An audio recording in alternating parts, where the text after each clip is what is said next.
Hey, jumpa lagi bersama saya, Dr. Zulfia Oktanida Syarif, spesialis kedokteran jiwa atau psikiater. Saya biasa dipanggil dengan nama Dr. Vivi Syarif. Kita ketemu lagi di video saya di channel YouTube saya. Buat yang baru pertama kali mampir ke channel YouTube ini, please subscribe. Bantu saya biar semangat membuat video-video mental health education. Oke. Pada episode kali ini, saya akan membahas topik tentang gangguan kepribadian yang ada di klaster B. Ya, ini gangguan kepribadian yang termasuk di klaster B, yaitu gangguan kepribadian ambang atau dikenal juga dengan borderline personality disorder, BPD. Nah, BPD ini akhir-akhir ini banyak banget didiskusikan, diperbincangkan, ditanya ya, bahkan sekarang sudah ada komunitasnya. Dan kenapa jadi isu yang menarik untuk dibahas? Karena sekarang ternyata banyak sekali yang bisa relate atau mungkin mengalami gejala-gejala BPD. Oleh karena itu kita pengen tahu ya, benar nggak sih yang dialami itu memang BPD atau bukan? Sekali lagi, no self-diagnose, you have to consult with a psychiatrist to know whether you have BPD or not ya. Tapi untuk mengedukasi Anda semuanya, saya akan memberitahukan gejala-gejala BPD, kriteria diagnosisnya, untuk bisa melakukan deteksi dini diri sendiri maupun orang di sekitarnya ya. Oke, as usual, I'm going to refer to Diagnostic and Statistical Manual of Mental Disorders, 5th edition ya. Ini adalah buku primbonnya diagnosis ya, diagnosis gangguan mental ya, gangguan jiwa. Oke. Jadi saya akan refer kriteria diagnosisnya dari buku ini supaya bisa mencakup semua detailnya, nggak ada yang miss, nggak ada yang ketinggalan. Oke. BPD, gejalanya itu seperti apa sih? Oke, kita lihat ya kriteria diagnosis menurut DSM-5.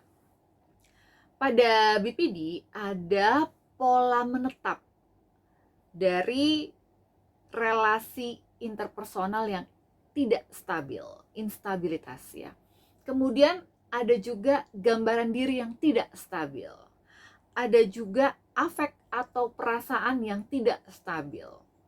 Jadi kita bisa lihat yang tidak stabil tuh relasi interpersonal, self image, gambaran diri, dan juga emosinya. Kemudian ditandai dengan adanya impulsivitas. Ada perilaku impulsivitas yang dimulai pada masa dewasa awal biasanya ya. Nah, gejala-gejala ini tadi yang tidak stabil secara relasi interpersonal, tidak stabil gambaran dirinya, tidak stabil emosinya, ada impulsivitas. Ini terjadi pada beberapa konteks ya. Artinya tidak hanya pada satu situasi, tapi pada beberapa konteks situasi. Dan munculnya pada kriteria di bawah ini. Minimal harus ada 5 dari 9 kriteria. Let's see. Kriteria 1 ya, kriteria diagnosis pertama. Adanya upaya mati-matian, berupaya keras untuk menghindari keadaan ditinggalkan atau diabaikan. Ya, jadi ada frantic efforts to avoid abandonment. Orang dengan BPD itu tidak bisa untuk ditinggalkan. Jadi mereka ada rasa takut ditinggalkan atau diabaikan ya. Apakah ditinggalkannya itu benar-benar ditinggalkan, real, atau hanya dalam imajinasi sebetulnya. Nah, jadi seringkali mereka sangat takut tuh untuk diputusin, ditinggal sama kekasihnya, sama pasangannya.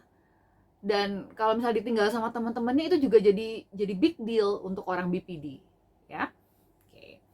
Kemudian yang kedua, kriteria diagnosis yang kedua adalah adanya pola yang tidak stabil dari relasi interpersonal ya, yang intens. Jadi saat punya relasi sama orang lain, itu polanya tuh nggak stabil. Tidak stabilnya seperti apa? Adanya perubahan yang ekstrim antara idealisasi dan devaluasi. Jadi at some point, orang BPD bisa sangat mengidolakan sosok ini, relasinya. Tapi pada waktu yang lain bisa sangat mendevaluasi, ya, sangat membenci, nggak suka, dan seterusnya. Nah, pola ini nih yang membuat dirinya lelah dan orang yang berelasi sama orang BPD juga lelah. Jadi biasanya berteman atau memiliki pasangan ya, BPD itu jadinya lelah gitu, karena ada ekstrim idealisasi dan ekstrim devaluasi. Kriteria yang ketiga, adanya gangguan identitas. Maksudnya gimana? Memandang dirinya itu tidak kontinu, tidak utuh. Jadi berubah-ubah. Jadi bingung dengan dirinya sendiri. Aku nih sebenarnya orientasi seksualnya apa sih? Ya, kadang suka bingung tuh orientasi seksual. Apakah aku gay, aku straight, heteroseksual, atau aku biseksual? Aku sebenarnya gimana nih orientasi seksual? Aku sebenarnya agamanya apa sih? Aku nih siapa? Aku mau tujuan hidupku apa? Jadi adanya gangguan pada identitas diri, ya, berubah-ubah, bingung, tidak tahu dengan identitas dirinya sendiri. Kriteria yang keempat adalah adanya impulsivitas, ya. Impulsivitas itu dorongan dari dalam diri yang tidak bisa dikendalikan. Nah, impulsivitasnya ini minimal ada pada 2 area, yaitu belanja, ya, spending. Belanja online juga termasuk, ya. Terus kemudian seks, ya, impulsivitas pada seks, nggak bisa kontrol diri untuk seks. Belanja, seks, substance abuse, ya, menggunakan narkoba. Kemudian ugal-ugalan di jalan, reckless driving, dan juga binge eating, makan berlebihan dalam waktu singkat, ya. Nah, tadi impulsivitasnya, dorongan-dorongan yang tidak bisa dikendalikan itu minimal harus ada di 2, ya, 2 tadi, apakah belanja, apakah seks, drug abuse, ugal-ugalan di jalan, ya, nyetirnya, atau tadi binge eating, ya, makan berlebihan. Oke. Terus kemudian kriteria yang kelima, adanya recurrent suicidal behavior. Jadi ada perilaku suicidal yang berulang, ya, termasuk mencederai diri sendiri atau self harm atau self injury. Orang dengan BPD seringkali memiliki dorongan-dorongan untuk melakukan self harm, ya, seperti cutting atau membenturkan kepala atau menyakiti diri sendiri. Kemudian kriteria keenam, adanya instabilitas afek atau perasaan, ya, suasana perasaan yang tidak stabil, ya, berubah-ubah. Misalnya ada episode di mana dia merasa amat sangat disforik, perasaan itu nggak enak banget, nggak nyaman gitu, atau nanti marah, ya, intens, atau ada rasa cemas, ya, yang berlebihan gitu. Jadi mood yang tidak stabil ini bisa berlangsung dalam hitungan jam, ya, dan jarang banget tuh bertahan beberapa hari gitu. Jadi kayak dalam hitungan jam tuh bisa berubah-ubah moodnya, ya, mood swing. Kemudian kriteria ketujuh, adanya chronic feeling of emptiness. Jadi merasa hampa, merasa kosong, merasa flat, dan itu kronis, ya, dirasakan dalam jangka waktu yang panjang. Kriteria ke-8, adanya amarah yang intens, ya, yang kuat dan tidak wajar. Sulit mengontrol amarah, ya, jadi bisa temper yang meledak gitu, bisa tidak kontrol amarahnya. Seringkali juga terlibat perkelahian, ya, konflik gitu, karena nggak bisa kontrol amarahnya. Dan yang ke-9 di kriteria terakhir adalah adanya ide-ide paranoid, ya, atau pikiran paranoid, atau gejala disosiatif. Disosiatif itu seperti terlepas dari dirinya.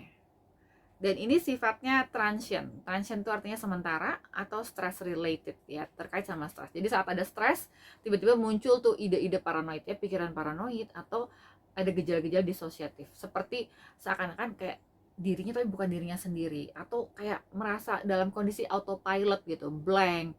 Suatu saat bingung gitu, tadi aku habis ngapain ya gitu. Dan itu bisa terjadi transient, betul-betul tidak tahu, ya. Seringkali ada beberapa pasien saya juga cerita, misalnya tengah malam dia chat gitu, tapi nggak ingat sama sekali besokannya, ya, bahwa dia pernah melakukan itu gitu.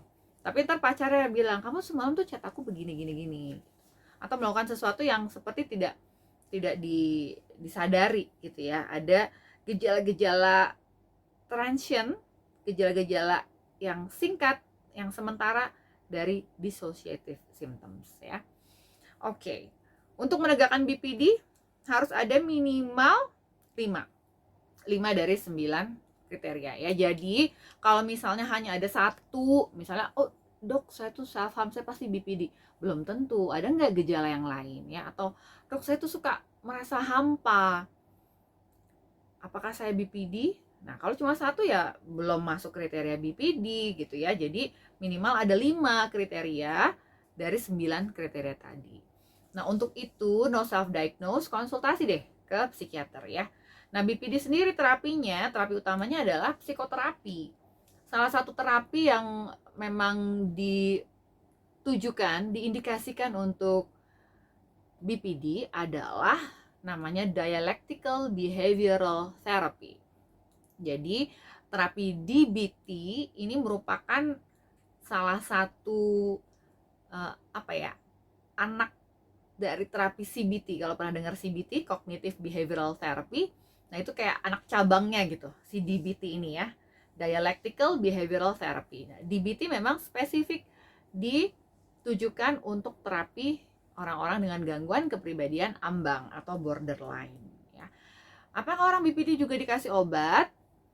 Kadang-kadang kita memerlukan bantuan obat untuk menstabilkan moodnya atau untuk membantu mengurangi impulsivitasnya. Tadi yang impulsif ya, tidak bisa kontrol. Nah, jadi obat itu adalah terapi yang sifatnya sekunder atau yang kedua. Tapi terapi primernya, utamanya adalah psikoterapi, khususnya terapi DBT, Dialectical Behavioral Therapy. Oke, demikian video saya, penjelasan saya tentang gangguan kepribadian ambang atau borderline personality disorder. Buat Anda yang punya pertanyaan, boleh tulis di kolom komen. Nanti saya akan berusaha untuk menjawab atau mungkin saya bahas di video berikutnya, gitu ya. Mudah-mudahan bermanfaat. Sekali lagi, jangan lupa untuk subscribe yang belum. Go subscribe now. Dan juga share ke yang lainnya agar sama-sama teredukasi. Semoga bermanfaat. See you next time.